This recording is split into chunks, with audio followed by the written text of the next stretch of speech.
Hola, estimados espectadores del canal Día TV. Hoy tenemos como invitado al doctor en Ciencias Militares, vicepresidente de la Academia Rusa de Ciencias de Cohetes y Artillería, Konstantin Valentinovich Zhivkov. Hola, Konstantin. Hola, Igor. Konstantin Valentinovich, cada semana intentamos hacer un programa y no pasa una semana sin que haya noticias en temas político-militares y estratégicos que realmente necesiten discusión y aclaración por parte de especialistas en asuntos militares y geopolítica, como usted. Hoy le propongo tocar dos temas que, en mi opinión, están interrelacionados. La primera pregunta que me gustaría hacerle: hubo un gran revuelo en los medios sobre el llamado Plan de Victoria de Zelensky. Y en este plan, que obviamente no fue elaborado por Zelensky, está claro que es un desarrollo occidental, Zelensky simplemente lo anuncia, pero había un punto muy interesante, en mi opinión, que este plan prevé el despliegue en Ucrania de fuerzas estratégicas no nucleares occidentales después de la finalización del conflicto.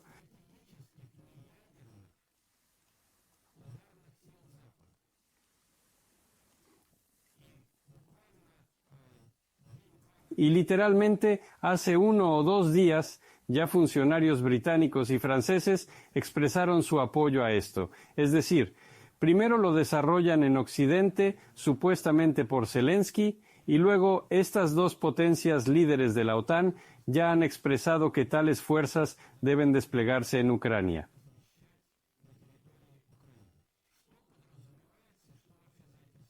¿Qué se implica y qué hay detrás de esto? ¿Y cuáles son las amenazas? Porque se habla mucho de congelar ahora y demás. Dicen, sí, vamos a congelar, pero solo con fuerzas estratégicas no nucleares. Bueno, honestamente, cosas así. Congelar, hablar de antemano y luego desplegar bases estratégicas parece un poco extraño. Da la impresión de que los líderes occidentales ya han decidido que Rusia ha aceptado una derrota político-militar y ya están repartiendo las consecuencias de esa derrota a su manera. Es decir, formalmente no aceptan a Ucrania en la OTAN, pero las fuerzas estratégicas de disuasión no nucleares las colocan allí. Es algo sorprendente. Pero además de lo que Zelensky dijo sobre esta opción, sobre que después de congelar el conflicto, la congelación del conflicto implica el cese total de las hostilidades por parte de Rusia y Ucrania, para lo cual Rusia debe estar de acuerdo.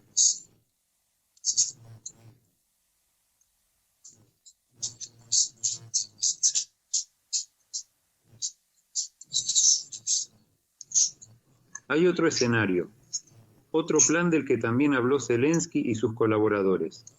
Este plan preveía que Ucrania debía ser aceptada en la OTAN. Por otro lado, este también es un plan de Zelensky.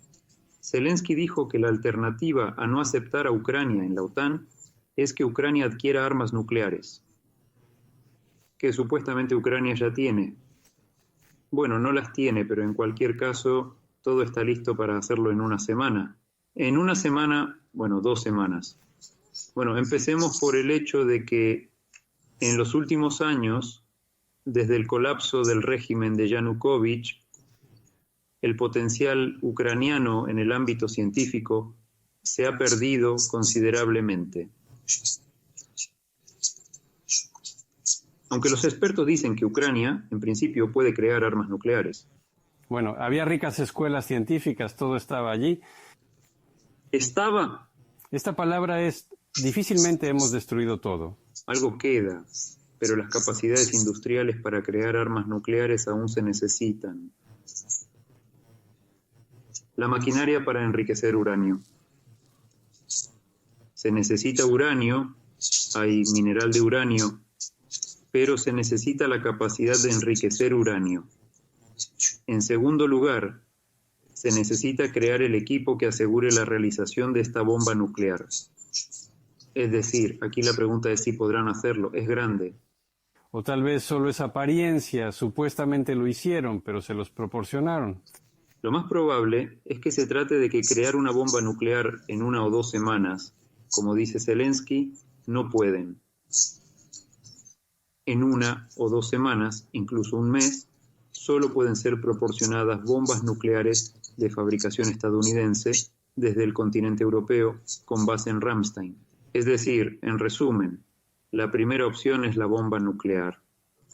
La segunda opción, que también podría encajar, es una bomba nuclear sucia.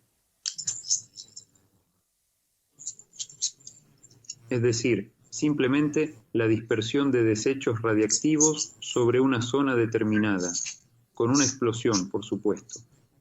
Aquí es más fácil, porque Zelensky tiene más que suficientes desechos radiactivos. Y estas dos opciones fueron presentadas y anunciadas, no tanto por Zelensky, sino por sus colaboradores y los nuevos ministros de Relaciones Exteriores de Ucrania. Dijeron que Rusia planea atacar las plantas nucleares ucranianas en el oeste de Ucrania. Hemos dicho muchas veces que no lo haremos.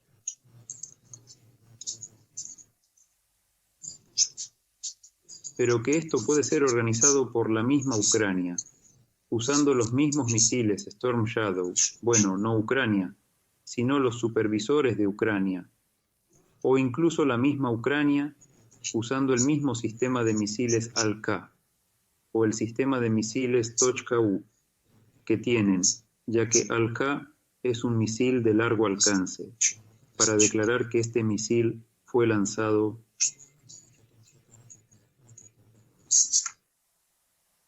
por Rusia contra esta planta, y así provocar otra catástrofe nuclear de gran magnitud.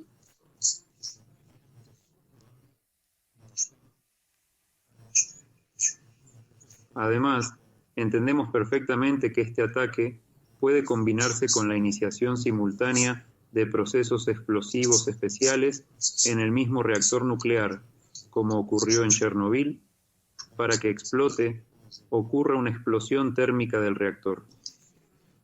Estas son las 3 opciones. ¿De qué hablan estas opciones? Estas opciones indican que Zelensky, si no es aceptado en la OTAN, y una vez que sea aceptado en la OTAN, lo que se espera es que las tropas de la OTAN se encuentren en Ucrania y entren en guerra en territorio ruso, planea crear condiciones para obligar a la OTAN a intervenir en este conflicto, si la OTAN no quiere hacerlo.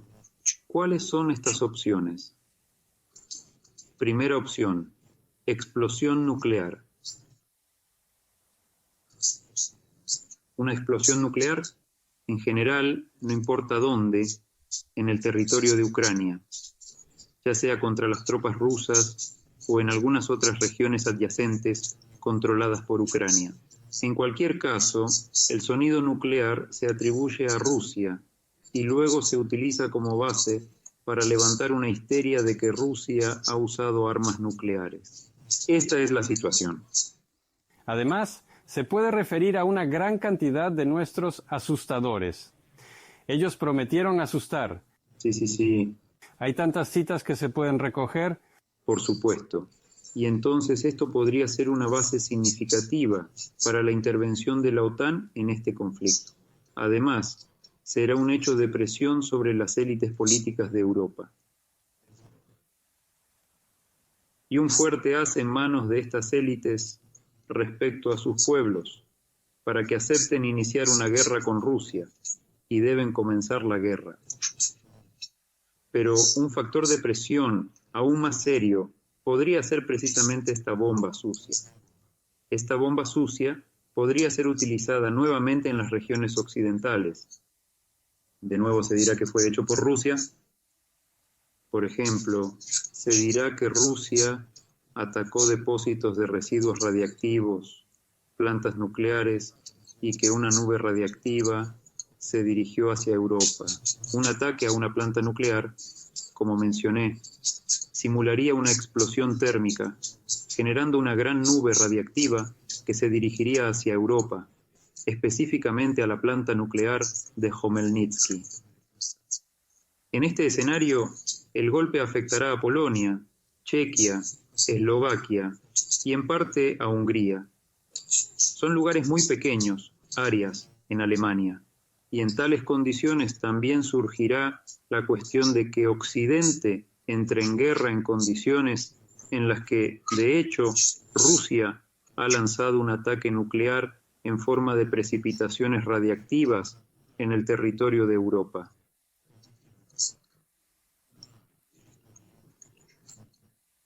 Zelensky dice esto, que Zelensky en su llamado Plan de Victoria, ¿por qué Occidente no está muy entusiasmado con él? De hecho, presentó un ultimátum a Occidente. O entran en guerra con Rusia, o reciben una catástrofe nuclear de mi parte, ni más ni menos. ¿Por qué los líderes occidentales no estaban entusiasmados con este plan?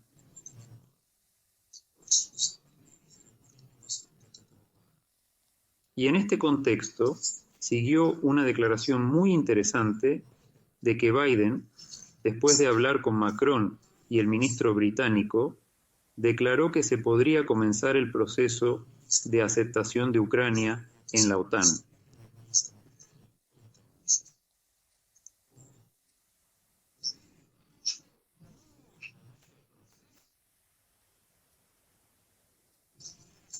Comenzar el proceso de aceptación de Ucrania en la OTAN. Es decir, no la aceptación de Ucrania en sí, sino el proceso.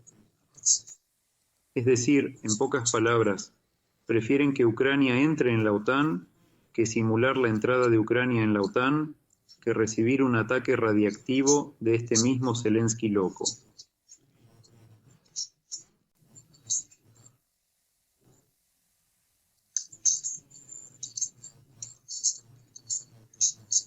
Quiero señalar que una lógica similar sigue Israel respecto a Irán, tratando de obligar a los Estados Unidos a involucrarse en una guerra con Irán. Realiza ataques claramente provocativos, provocando a Irán para que realice un contraataque serio. Irán no lo hace. Entonces, ¿qué podemos decir sobre estos dos eventos? Es decir, Netanyahu y Zelensky, que ambos líderes, para salvar su reputación y de hecho, por cuestiones de su propia supervivencia, están provocando la implicación en un conflicto militar de los Estados Unidos y la OTAN. Cada uno en su propio teatro militar. ¿Cómo se considera la ubicación de estas bases en Ucrania tras el conflicto?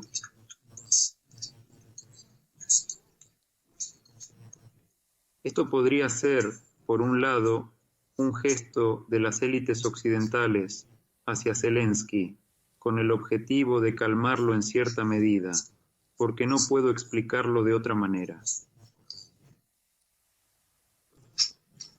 Hay que ser un completo idiota para, antes de intentar llegar a algún tipo de tregua con Rusia, advertir a Rusia que vamos a colocar bases estratégicas allí. Simplemente hay que ser un idiota total. Porque con tal planteamiento, Rusia, naturalmente, no aceptará todo esto. Incluso si ellos, los occidentales, esperaban que aquí, en Rusia, organizaran disturbios sociopolíticos y derrocaran al presidente en funciones con la ayuda de la quinta columna para colocar a su marioneta. Aún así, para organizar esta explosión, declarar de antemano que colocaremos objetos estratégicos no nucleares en el territorio de Ucrania es una locura y una tontería. Bueno, una tontería descarada. Además, todos entienden que si se colocan antes de que termine el conflicto, no tendrán tiempo de colocarse allí. Tan pronto como algo llegue, será destruido de inmediato por las fuerzas aeroespaciales de Rusia. Además, con gusto derribarán otra estación de radar de producción de la OTAN. Derribarán algún complejo que trajeron de la OTAN para esta base. Y en estas condiciones, a los de la OTAN no les quedará otra opción que volver a entrar en guerra contra Rusia. ¿Por qué lo necesitan ahora, cuando pueden entrar en guerra a petición de Zelensky y sin todas las vueltas, promesas y todo lo demás? Así que, al considerar todo este complejo, tengo la impresión de que con estas declaraciones persiguen el objetivo de prevenir, en cierta medida, el chantaje nuclear de Zelensky. Esa es la impresión que tengo.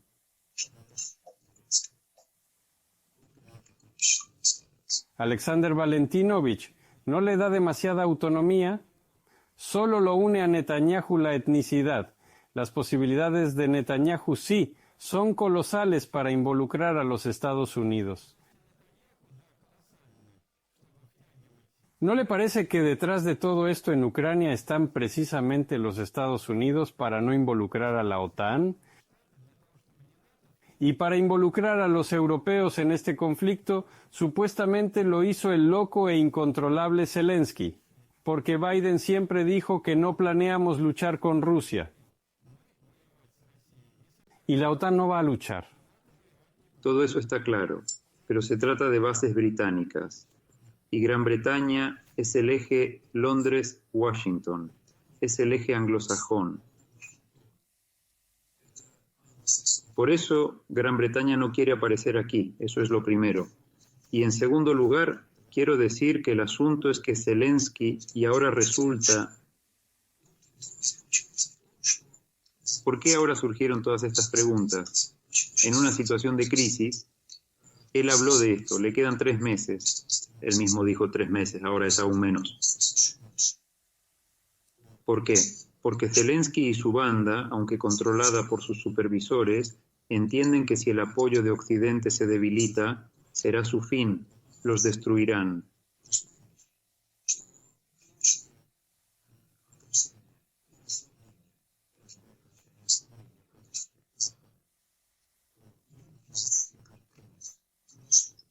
Luchan por su vida. Y si Netanyahu tiene más influencia en EU por su lobby israelí, Zelensky no tiene tal lobby.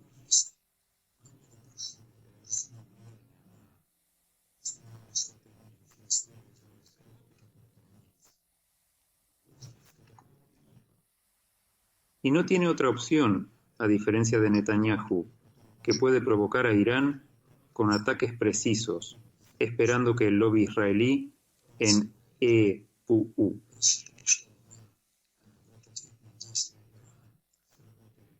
empuje a América a la guerra. Él no tiene eso. Por eso no tiene otra opción que hacer que Europa intervenga por él, salvo organizando una catástrofe nuclear.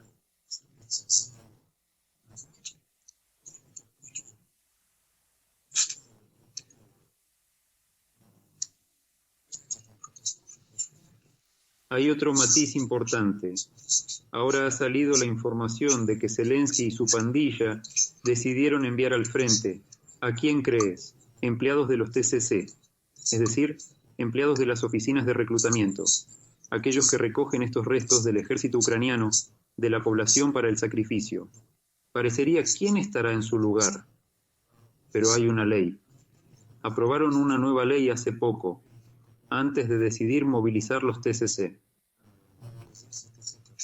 sobre que en los servicios estatales, en las estructuras de poder, pueden servir en cargos de oficiales extranjeros, y ahora se está considerando que hasta el 70% de los TCC podrían ocupar cargos. Es decir, ya los extranjeros empujarán a los ucranianos al sacrificio, y los mismos TCC irán al frente a luchar.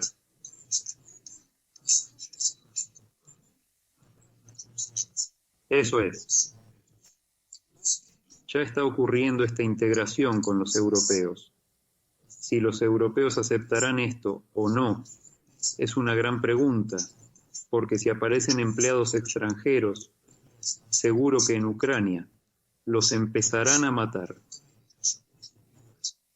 Y los nuestros también ayudarán a esos ucranianos a golpear a esos tipos atacando las oficinas de reclutamiento. Eso también podría pasar. Por eso me inclino a pensar que no puedo explicarlo de otra manera. Entiende, Igor Sergeyevich, cualquier acción debe tener sentido. Anunciar que voy a desplegar allí, en Ucrania, después del conflicto, no ahora, fuerzas estratégicamente importantes de disuasión no nuclear es una completa idiotez. No se puede considerar a nuestro enemigo como completos idiotas. No son idiotas. Y definitivamente no se pueden hacer tales declaraciones sin alguna base. Simplemente imposible, como una declaración cautelosa de que están listos para aceptar a Ucrania. ¿Cuándo será eso?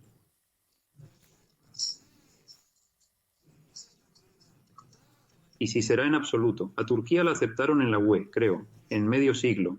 Y todos aceptan. Sí, eso. De eso se trata. Es decir, han comenzado el proceso. Es decir, claramente están intentando controlar a una bestia acorralada que ya está tratando de manipularlos por completo. Incluso les presenta un ultimátum nuclear. Tratan de calmarlo. Es un signo muy serio. Entendido. Konstantin Valentinovich, hay otra pregunta que me gustaría aclarar con usted hoy. Es simplemente colosal. La ola informativa que se ha levantado en todo el mundo sobre las hordas de norcoreanos que se acercan a Ucrania. ¿Qué es esto? ¿Qué hay detrás de esto? Además, realmente hemos firmado un tratado de asistencia mutua con Corea. El tratado de asistencia mutua con Corea, por supuesto, no es sobre Ucrania. Naturalmente. El tratado de asistencia mutua con Corea y China se refiere a formar una coalición continental para la próxima Tercera Guerra Mundial. Pero eso lo discutiremos por separado en el próximo programa.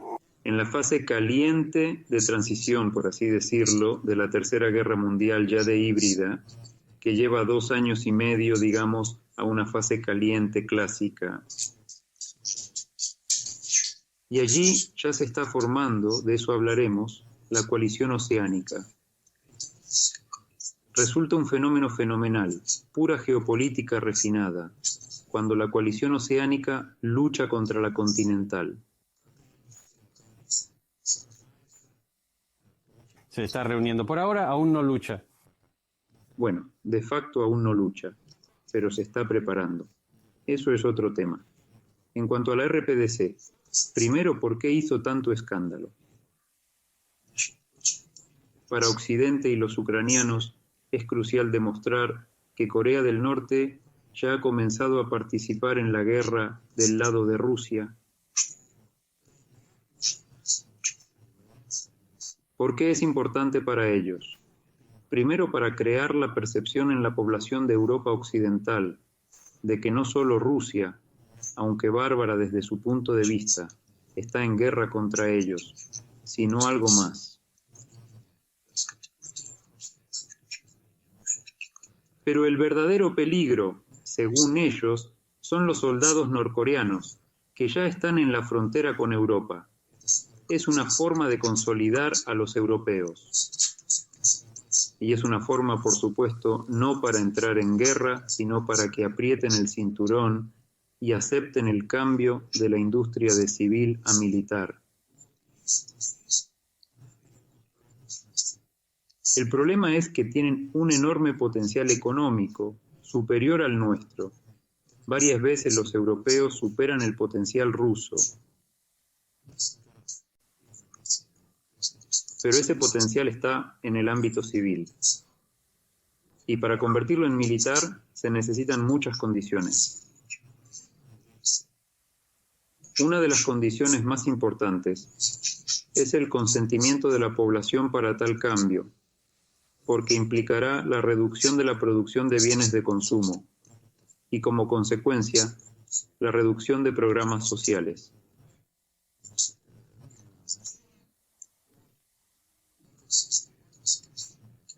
Es decir, toda esa vida cómoda terminará para los europeos. Hay que asustarlos bien para que acepten. Por eso se habla tanto de este tema, especialmente considerando que no hay razones de peso para justificar este cambio industrial en Occidente.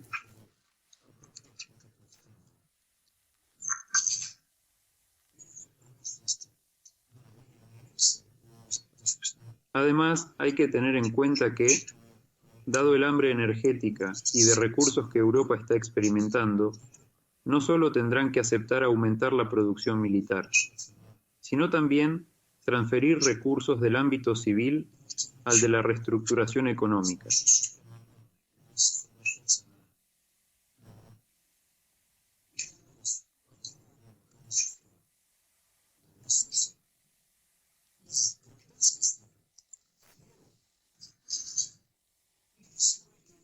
Entienden todo. En lugar de coches Mercedes, tendrán que fabricar tanques. Es algo completamente diferente. Líneas completamente distintas. Todo es completamente diferente. Y esto naturalmente implicará una reducción drástica del nivel de vida de los europeos. Por eso para los europeos, para las élites europeas, es muy importante levantar esta ola para motivar a sus pueblos a actuar. Por supuesto, está claro que solo con este acto no cambiará nada fundamental. Pero será una de las gotas que debe motivar a los europeos, porque allí la situación es bastante mala, seamos sinceros. Por eso este factor es muy importante, especialmente considerando que las elecciones recientes mostraron que la población europea ha dejado de confiar en las élites actuales y apuesta por élites antiglobalistas. Las elecciones realizadas. En cuanto a Zelensky, también es importante para él hacer ruido sobre la aparición de combatientes norcoreanos. Primero, para demostrar que Rusia no es capaz. El ejército ruso. Y en segundo lugar, para movilizar a los suyos contra la amenaza norcoreana. Es decir, el ejército ucraniano no puede luchar contra el ruso. El ejército ucraniano también se enfrenta a hordas salvajes de asiáticos.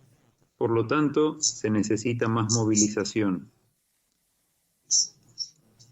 Es para eso, y por lo tanto exigen responsabilidad. Alexander Valentinovich, disculpe que lo interrumpa. En uno de los medios ucranianos ya se anunció que el pago por la participación de los norcoreanos en esta guerra por parte de Moscú será la cesión de Ucrania Occidental por, creo, 100 años para alimentar a los norcoreanos que se convertirán en señores, terratenientes, etc. Los ucranianos serán sus esclavos. Esto confirma precisamente lo que digo, que es vital para ellos. Por eso el clamor sobre los norcoreanos es muy fuerte. Desde el punto de vista de la necesidad de que los norcoreanos luchen de nuestro lado, se deriva directamente de las evaluaciones ucranianas. Según las evaluaciones ucranianas, tenemos 549.000 personas en el frente. Ruso-ucraniano. Ahora probablemente incluso más, porque estos son datos de hace 2 meses. En segundo lugar, los mismos ucranianos dicen que de esos 549.000, en el mejor de los casos, solo 1/3 participa en combates. Luego miramos los informes de combate, nuestros y ucranianos. ¿De qué estamos hablando? En el mejor de los casos, se trata de la participación de 10-15 brigadas en total. ¿Qué son 10-15 brigadas? Una brigada en tamaño ucraniano es de 3.000 personas, es decir, 30-45.000 personas, menos de 1/10 parte de nuestro grupo.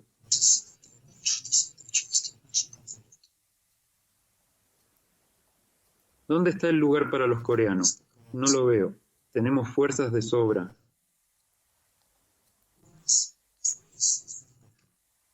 Conducción de operaciones de combate. ¿Por qué necesitamos coreanos? No descarto que, en el marco de este acuerdo, algunas unidades coreanas hayan aparecido en nuestros campos de entrenamiento en el este de Rusia, en Siberia Oriental, intereses de realizar ejercicios conjuntos, llevar a cabo algo más, como aparecieron los chinos.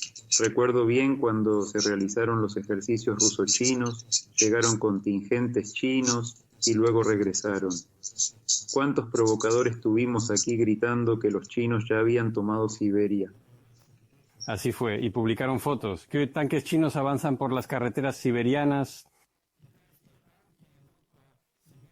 Sí, sí, sí.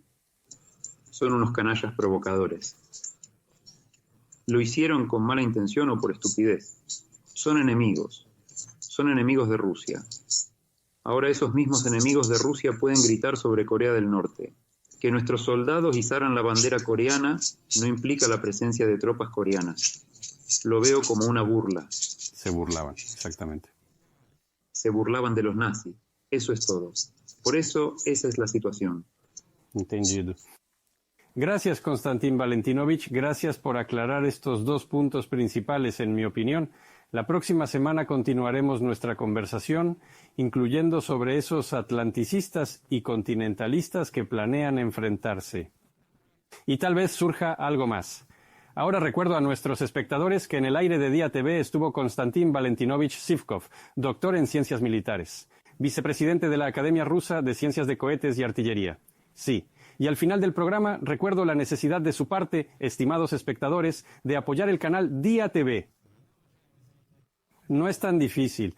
Si estás viendo en Rutube, por ejemplo, suscríbete también a Zen y a BK. Si estás en BK, suscríbete a los otros dos. Esto no te obliga a dejar el canal donde estás acostumbrado a ver, pero de esta manera apoyarás Día TV. Y también, por supuesto, te invito a suscribirte al canal de Telegram de Konstantin Valentinovich y al canal de Telegram de su servidor. Los enlaces están en la descripción del video. Gracias, adiós.